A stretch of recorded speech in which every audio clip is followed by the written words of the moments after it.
As I stepped into the antique store, an ominous feeling washed over me.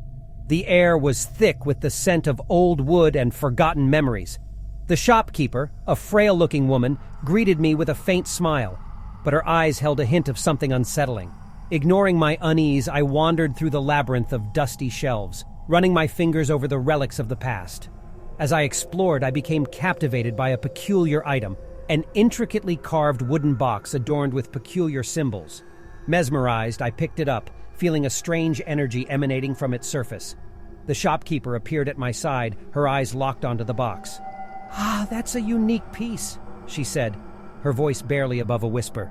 "It is said to contain a powerful force, but be cautious. It can be unpredictable." Fascinated and intrigued, I decided to purchase the mysterious box. Little did I know that my decision would soon lead me into a nightmare. As night descended, I found myself unable to sleep, haunted by the enigmatic box sitting on my nightstand. Struggling to resist its allure, I finally gave in and ran my fingers over the smooth wood, tracing the symbols etched upon its surface. Suddenly, a soft glow emanated from the carvings, illuminating the room with an eerie light. I gasped in astonishment and fear. Inexplicably drawn into the depths of the box, I felt a force pulling me, and before I knew it, I was no longer in my room but inside the antique store.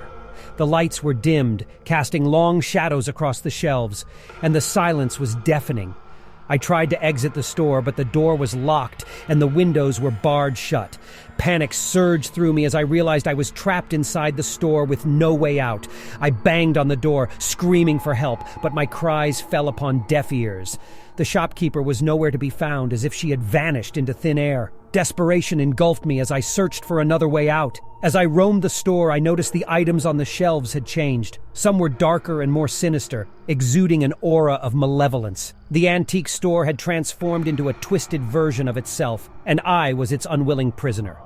Hours turned into an eternity as I tried to make sense of the situation. Exhausted and defeated, I collapsed to the floor, my mind clouded with fear and confusion. That's when I noticed a faint whisper in the air, barely audible but unmistakable. "Release me!" Startled, I looked around, searching for the source of the haunting voice.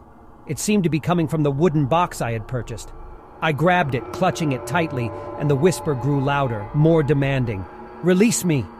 Terrified yet compelled to act, I placed the box on the floor and studied its intricate carvings.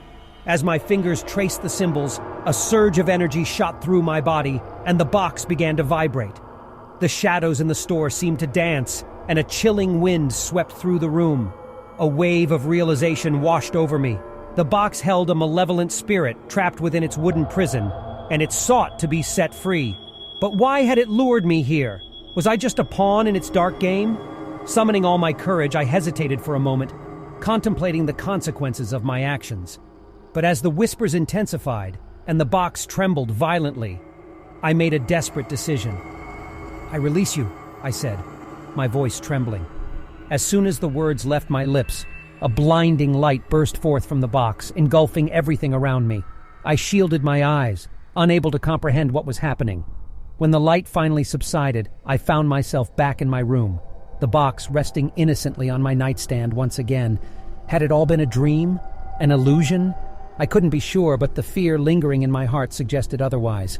The antique store had held something sinister, and I had unwittingly unleashed it. Days turned into weeks, and I tried my best to move on from the traumatic experience. However, strange occurrences started happening around me. Objects would move on their own, and chilling whispers echoed in the corners of my mind. One night, unable to bear the torment any longer, I decided to return to the antique store to confront the malevolent spirit once and for all.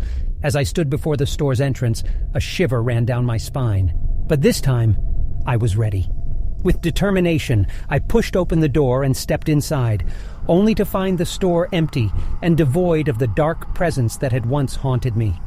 The shopkeeper stood at the far end, her expression stern yet strangely relieved.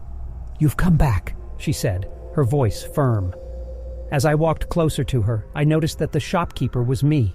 Now I was trapped in the wooden box waiting for the next buyer.